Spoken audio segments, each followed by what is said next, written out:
Reservation को लेके जो है इस वक्त हंगामा चल रहा है पूरे जम्मू कश्मीर के अंदर। अगर खासकर कश्मीर की बात हम करें तो आपको याद होगा कि कुछ दिन पहले जो है आगा सईद रुल्ला और उसके साथ साथ पीडीपी के वहीदुर रहमान परा जो यूथ लीडर है वो भी जो है उस एहतजाज में शामिल थे जो श्रीनगर में हुआ। मेरे साथ इस वक्त मौजूद है ट्राइबल एक्टिविस्ट और साथ साथ पीडीपी ट्राइबल सेल के प्रेसिडेंट तालिब हुसैन। इनसे जानने की कोशिश करेंगे कि किस तरह से इस रिजर्वेशन के इशू को देखते हैं। तालिब साहब, किस तरह से ओवरऑल इस रिजर्वेशन के मामले को आप देख रहे तौसीफ भाई, बहुत बहुत शुक्रिया। काफ़ी अरसे के बाद आपसे मुलाकात हो रही है और आपके ज़रिए से आपके सामीन के साथ बातचीत करने का भी आज मौका मिला। तो आप तो बहुत पहले से जानते हैं तौसीफ साहब कि हमने हमेशा जब भी इलीगल कोई बात हुई तो हमने उसके खिलाफ आवाज़ उठाई। तो आज जो ये ओपन मैरिट के मसले पे बैन पार्टीज जो लोग आके आवाज़ उठा रहे हैं, ये बहुत अच्छी बात है। हम ये लोग वही बात कर रहे हैं जो आज से 2 साल पहले हम कर रहे थे। हम सड़कों पे निकले, उस वक्त हमने कहा कि ये जीडी शर्मा कमीशन जो है यही पॉलिटिकली मोटिवेटेड है और इसकी मंशा जो है वो प्योरली पॉलिटिकल है और वो वोट हासिल करने के लिए, खास मखसूस जमात जो है वोट हासिल करने के लिए, रिजर्वेशन के लिए, रिजर्वेशन का जो बेसिक स्ट्रक्चर है, जिन बुनियाद के ऊपर रिजर्वेशन दी जाती है उनको मसख कर रही है।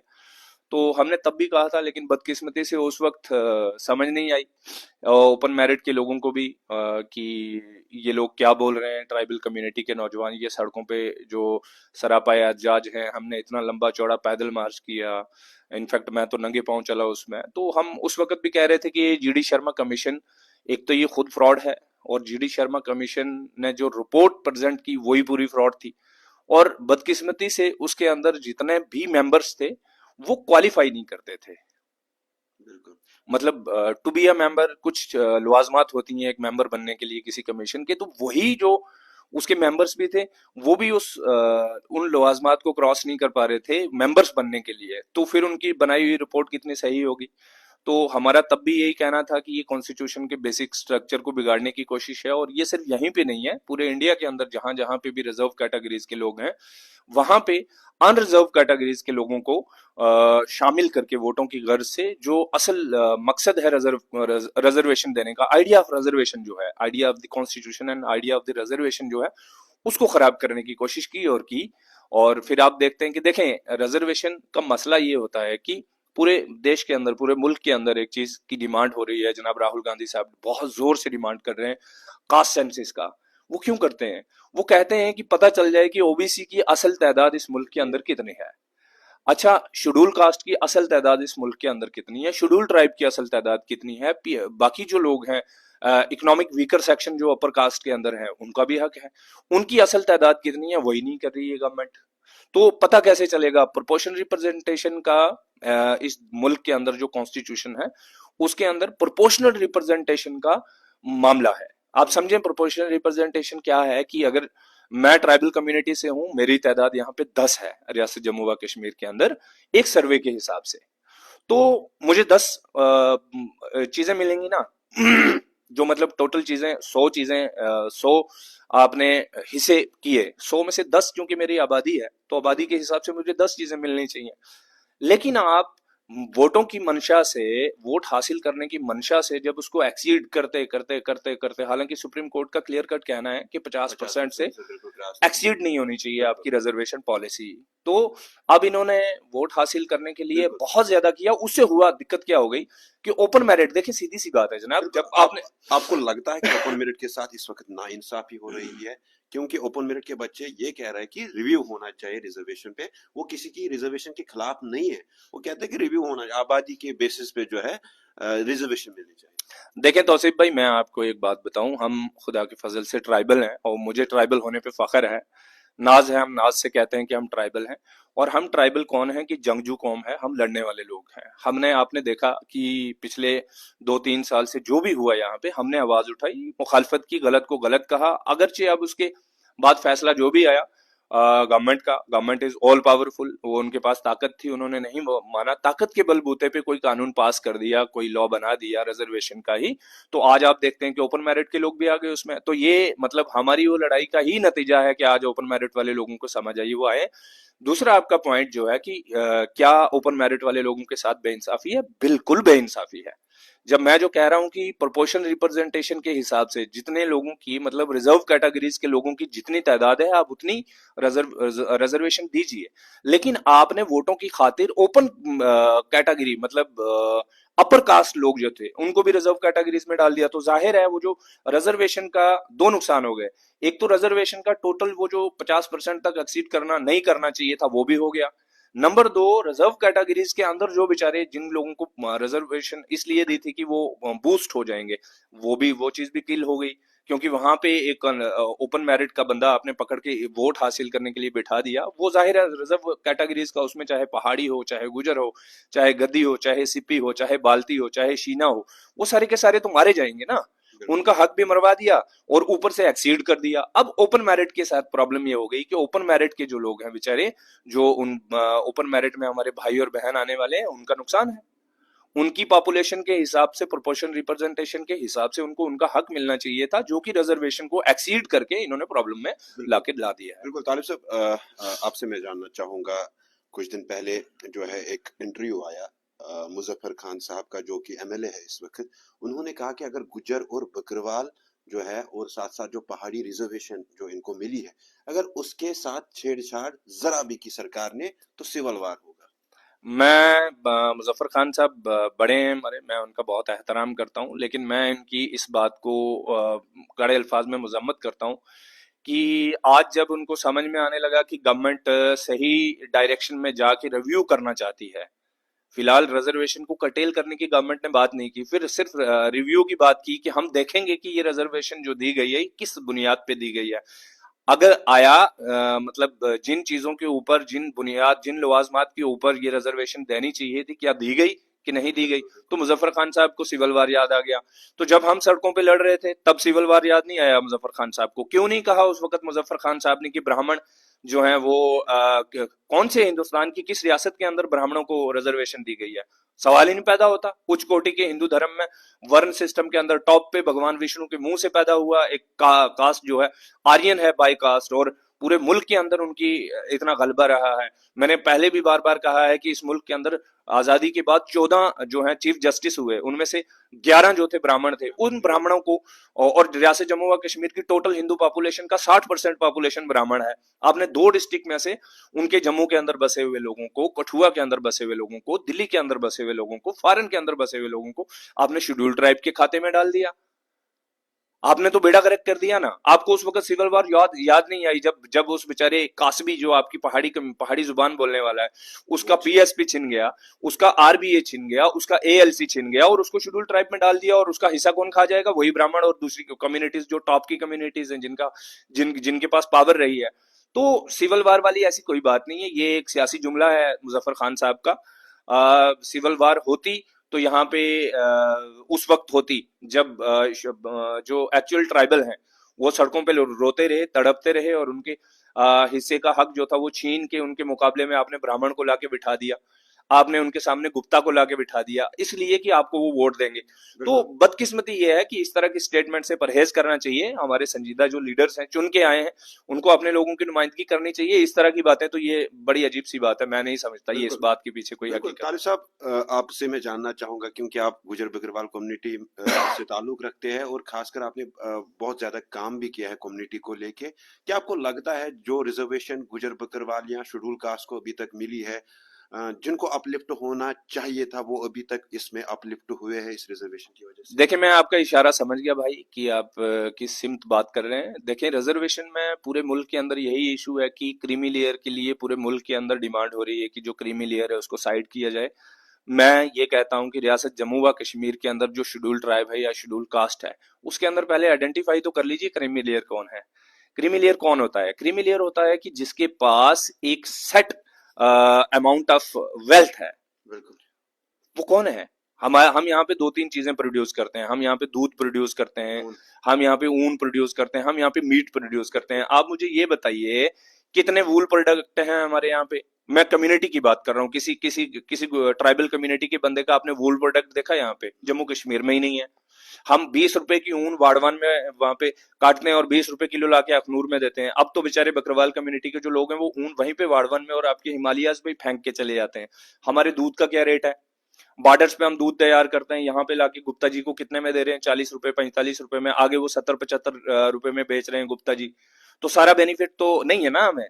हमें तो वो बड़ी मुश्किल से अपनी गाय भैंस को बचाते हैं और बड़ी मुश्किल से भेड़ बकरियां पाल लेते हैं। हमें उससे जो हम रियासत की इंडस्ट्री में अपना शेयर दे रहे हैं, उसके बदले में हमें क्या मिल रहा है? मतलब मुझे ये बताएं कि एज अ कम्युनिटी हमारे पास कितने वूल प्रोडक्ट हैं, कितने मिल्क प्रोडक्ट हैं, कितने मीट प्रोडक्ट हैं? कोई जीरो, कोई भी नहीं, अब तो है ही नहीं, बिल्कुल है ही बिल्कुल नहीं। मैं बिल्कुल दूसरी बात बता रहा हूँ, वन टाइम बेनिफिशियरी होता है एक, जिसने अपनी जिंदगी के अंदर शेड्यूल ट्राइब या रिजर्वेशन, किसी भी रिजर्वेशन का एक बार फायदा ले लिया, वो ठीक है। One time reservation, one time beneficiary का अगर कोई प्रोविजन है इंडिया के अंदर ऐसा कि बाकी आपने पूरे मुल्क के अंदर से बाकी लोगों को निकाल दिया, तो निकाल देना चाहिए जम्मू कश्मीर से। हाँ, मैं यहाँ ये चीज जरूर मानता हूं कि रिजर्वेशन का फायदा माज उन्हीं लोगों को होता है जो लोग पढ़ते हैं, जो लोग इल्म हासिल करते हैं, रिजर्वेशन का फायदा कुछ उन्हीं लोग को आज होता है। सड़कों पे या सोशल मीडिया पे जो है चिल्ला रहे हैं कि हमें रिजर्वेशन जो है शेड्यूल ट्राइब को जो मिली है इसमें जो है रैशनलाइजेशन होनी चाहिए। एक ट्राइब बोल रहे हैं कि हमें अलग से कोटा मिलना चाहिए, हमारे साथ नाइंसाफी हुई है। क्या आपको लगता है कि नाइंसाफी हुई है या उनकी खुद की कोताही है? मैं रैशनलाइजेशन के फेवर में तो हूँ 100%। अच्छा। रैशनलाइज होना चाहिए, हकीकत पे मबनी चीजें होनी चाहिए, प्रोपोर्शनल रिप्रेजेंटेशन होनी चाहिए। लेकिन ये भी मानता हूं, मैं कौन हूं ये बात इनकार करने से, चूंकि मैं खुद ऐसे कबीले से आता हूं जिसकी आज भी जो लिटरेसी रेट है वो 2% है। पूरे इंडिया के अंदर सबसे कम पढ़े लिखे कबीले से आता हूं। लेकिन मैं आपसे गुजारिश ये करना चाहता हूं कि मैंने पहले ही अर्ज किया कि रिजर्वेशन का फायदा माज उन्हीं लोगों को मिलता है जो लोग इल्म की तरफ जाते हैं। मुझे ये बताइए, जब कॉन्स्टिट्यूशन ऑफ इंडिया बना, डॉक्टर बी आर अम्बेडकर साहब ने पॉलिटिकल रिजर्वेशन एक चीज बनाई कि यहाँ पे रिजर्व कैटेगरीज को यहाँ पे पॉलिटिकल रिजर्वेशन देंगे ताकि इनके लोग नुमाइंदे चुन के आए और आपके काम करें। बिल्कुल। अब मैं समझता हूं, मैं पिछले 2-4 दिन से मैंने भी देखा है, मैं देखे किसी के खिलाफ और किसी के हक नहीं हूं, मैं हक बात बताने की कोशिश कर रहा हूं कि कम्युनिटीज के अंदर इंतशार ना फैले और कम्युनिटीज के अंदर मजीद डिवीजन ना क्रिएट हो। मैं आपसे एक अर्ज करना चाहता हूं, यहाँ पे सबसे ज्यादा पसमानदगान आज की डेट में ट्राइबल कम्युनिटीज में से कौन है? आपके बकरवाल, आपके धोदी गुजर, आपका कश्मीर का गुजर, और पुंछ रजौरी के अंदर भी बहुत सारे लोग दूर दराज जो रहते हैं, जो इलम से दूर रह गए। बिल्कुल। इलाके की कोई बात नहीं है। बिल्कुल। अच्छा, आप मुझे ये बताइए, पुंछ रजौरी के गुजरों ने अगर मेहनत करके तालीम हासिल की तो क्या गुनाह है? अच्छी बात है ना। अब मेंढर में हमारी बकरवाल बिरादरी माज 2 ही जगह है पूरे जैसे जम्मू व कश्मीर के अंदर, 3 जगह जहां पे बकरवाल बिरादरी बसती है। एक है कालाकोट, बिल्कुल। दूसरा है मेंढर, थोड़ी सी तादाद है मेंढर में, तीसरा है कुकरनाग। अब जनाब मेंढर के गुजर बकरवालों ने पढ़ा तो वो अच्छी अच्छी जगहों पे चले गए आईएएस ऑफिसर भी हैं, अल्हम्दुलिल्लाह। अब कुकरनाग के बकरवालों ने नहीं पढ़ा तो वो आ जाके लड़ते हैं, सरपंची बनने के लिए भी करोड़ों रुपए खर्च कर देते हैं, एमएलए बनने के लिए उनके पास मिनिस्ट्री भी रही है उन्होंने। मैं वही वही अर्ज कर रहा हूँ। दूसरा रह गया कालाकोट का ताल्लुक। कालाकोट में भी बकरवाल आबादी रजिस्टर्ड वोटर्स हैं। माज एक कालाकोट आपकी ऐसी कॉन्स्टिट्यूएंसी है जहां पे बहुत बड़ी तादाद में बकरवाल कम्युनिटी रजिस्टर्ड है एज अ वोटर। तो मुझे बताइए कालाकोट में क्या हाल है बकरवालों का? रीजन है वहां पे पढ़ाया नहीं। अब सवाल ये खड़ा होता है कि कैसे पढ़ते? मुझे भी पता है, मेरे माँ बाप भेड़ बकरियां चराते चराते उनकी जान चली गई। मैं आपसे ये अर्ज कर रहा हूँ, इस दुनिया के अंदर ही क्या, यहाँ रियासत में तो सवाल ही नहीं पैदा होता। हमारी ट्राइबल कम्युनिटी में कोई वालिद नहीं है, कोई वालिदैन ऐसे नहीं है जो नहीं चाहते उनके बच्चे पढ़े। लेकिन पढ़े कैसे? गवर्नमेंट पॉलिसीज नहीं है उनके लिए अच्छी, हॉस्टल्स में उन शेयर नहीं है शायद, मोबाइल स्कूल्स की कंडीशन अच्छी नहीं है। अच्छा, टेंट के अंदर तो मोबाइल स्कूल चल रहे हैं, बात आप करते हैं जनाब ये कर दो। तो मतलब टेंट के अंदर वो टीचर क्या उन बच्चों की तालीम क्या पढ़ाएगा आज के इस वक्त में, जब सोशल फेसबुक का जमाना है, इंटरनेट का जमाना है, डिजिटलाइजेशन हो गई है वर्ल्ड पूरी। उस वक्त में एक टेंट के अंदर बच्चों को पढ़ाया जा रहा है, वो टीचर भी बेचारा वेल इक्विप्ड नहीं, वेल ट्रेंड नहीं है। वो टीचर खुद वेल ट्रेंड नहीं है, वो बच्चों को क्या ट्रेंड करेगा? नंबर एक। अब दूसरी बात आ जाती है कि यार इनको गवर्नमेंट ने कभी सहूलियत नहीं दी, इस पॉलिसीज अच्छी नहीं बनी, सच बात है।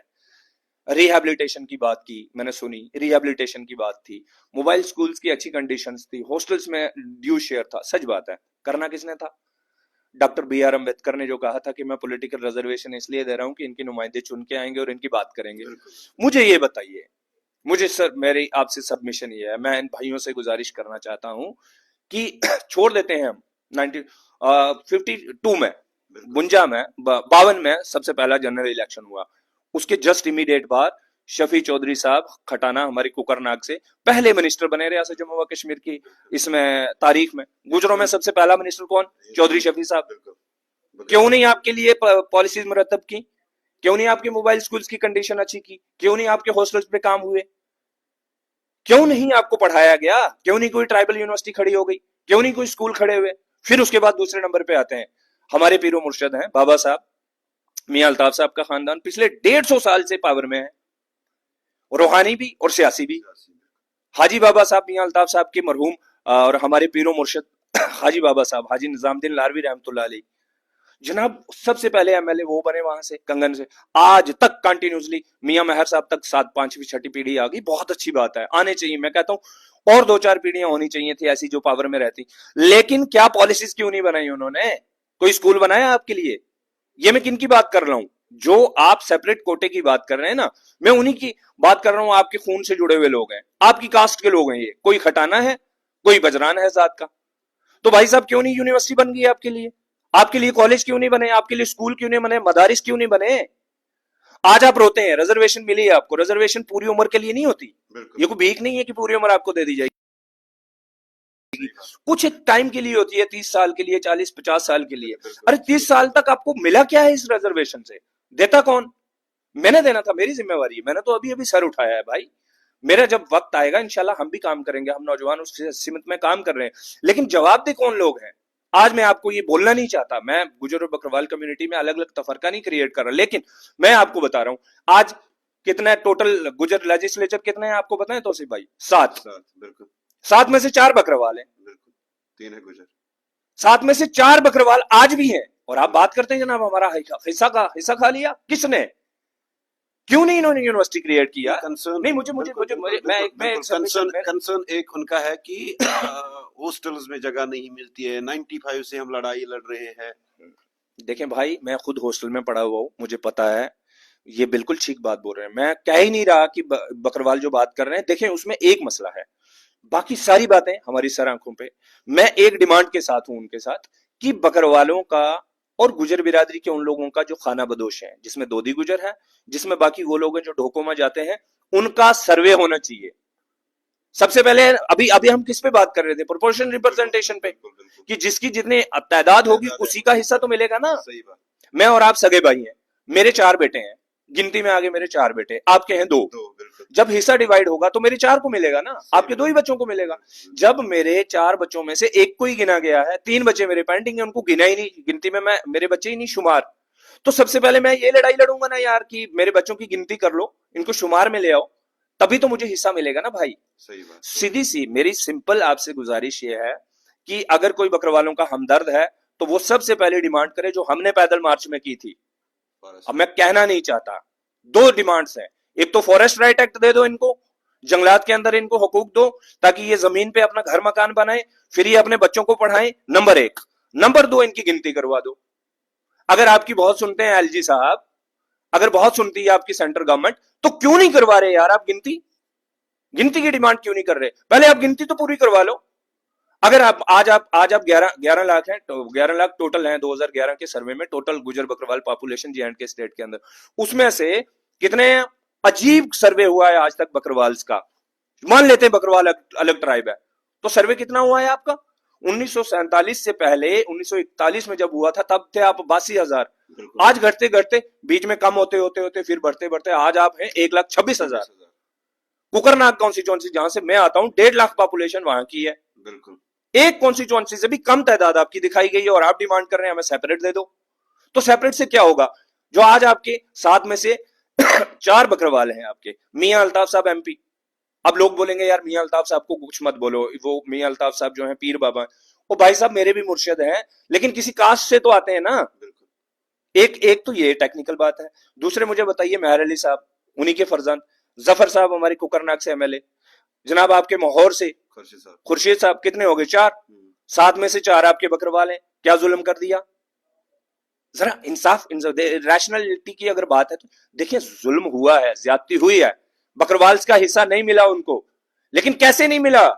ट्राइबल सब प्लान का पैसा क्या लगाएगा? आज जावेद राणा साहब बहुत अच्छे मिनिस्टर हैं, काम करना चाहते हैं गुजर बकरवाल कम्युनिटी के लिए, कहां लगाएं बकरवालों के लिए? मुझे बताइए ना। आप जाइए सांबा में जाके आप सुम्ब में जाएंगे, पीछे गोरन बहुत मशहूर जगह है, बाबा जी वो एक बड़े बाबा हैं हिंदू बिरादरी के, उनका वो बड़ा वो है वहां पे मंदिर, वहां पे बहुत सारी बकरवाल आबादी है, बहुत सारी गुजर आबादी है।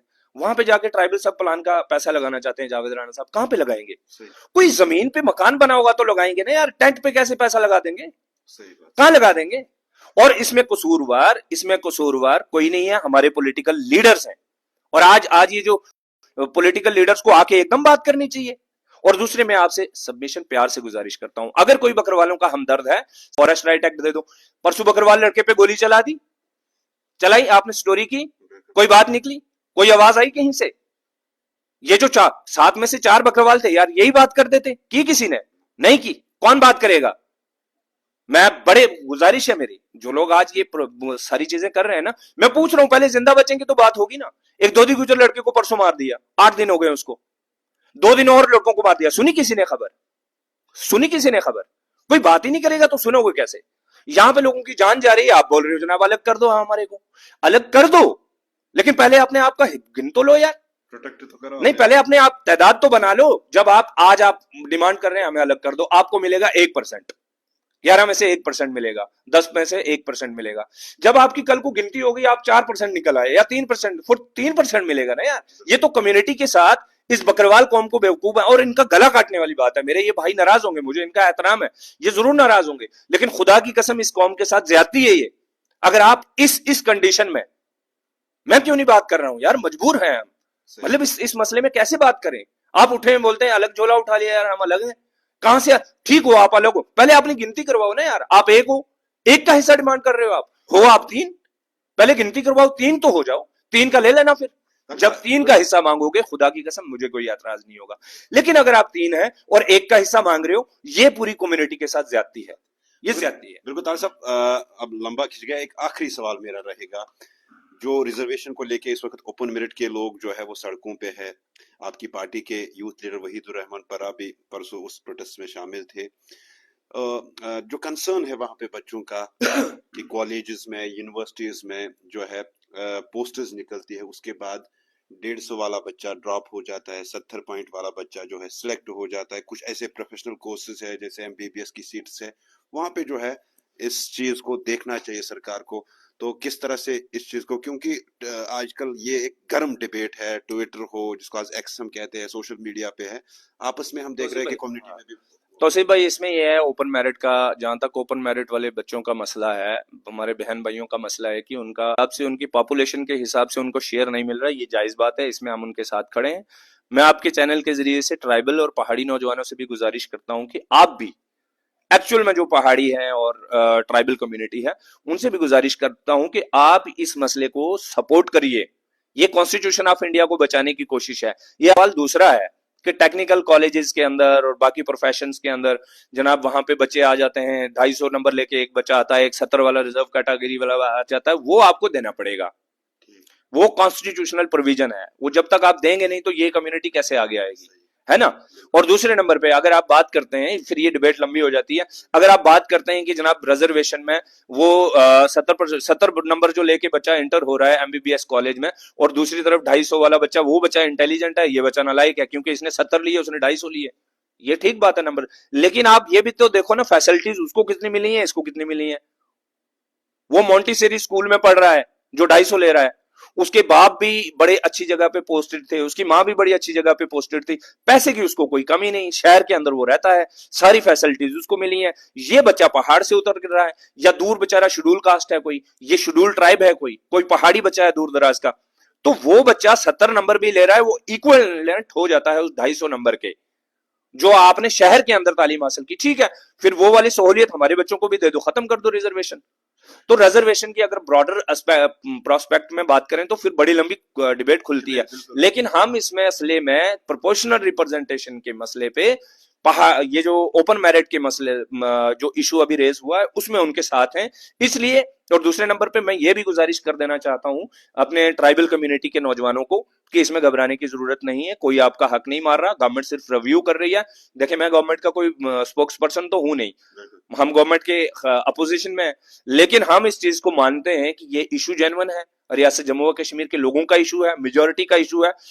तो बीइंग अ सिटीजन ऑफ रियासत जम्मू एंड कश्मीर, हमारा भी हक बनता है कि हम अपना हिस्सा डालें, इनके साथ खड़े रहें, क्योंकि ये आइडिया ऑफ रिजर्वेशन की बात कर रहे हैं, ये आइडिया ऑफ कॉन्स्टिट्यूशन की बात कर रहे हैं। कॉन्स्टिट्यूशन नहीं बचेगा, आइडिया ऑफ रिजर्वेशन नहीं बचेगा, ना तालिब हुसैन की कोई बात सुनेगा, तो ना किसी दूसरे चौधरी साहब की कोई बात सुनेगा, और ना ही ओपन मेरिट वाले की बात सुनेगा। हम सबको मिलकर आइडिया ऑफ रिजर्वेशन और आइडिया ऑफ कॉन्स्टिट्यूशन को बचाना है। और मैं आपके चैनल के जरिए से आखिरी गुजारिश फिर से कर दे रहा हूं कि बराए करम ये जो मेरे भाई आज प्रोटेस्ट कर रहे हैं इसमें सेपरेट कोटा के लिए, मेरी फिर से उनसे गुजारिश है, अगर आप हमदर्द हैं बकरवालों के, तो डिमांड करिए सबसे पहले सर्वे के लिए, और डिमांड करिए फॉरेस्ट राइट एक्ट के लिए। चलो शुक्रिया। ये थे हमारे साथ तालिब हुसैन साहब, इनसे हमने एक्सक्लूसिव बातचीत की थी, क्योंकि रिजर्वेशन को लेके इस वक्त जो है एक हंगामा ही चल रहा है, और ओपन मेरिट वाले बच्चे जो है वो डिमांड कर रहे हैं कि रिजर्वेशन को रिव्यू होना चाहिए, आबादी के हिसाब से रिजर्वेशन होनी चाहिए। आपकी क्या राय है? आप भी जरूर कमेंट सेक्शन में अपनी राय रखिएगा। मुझे दीजिए इजाजत, अल्लाह हाफिज।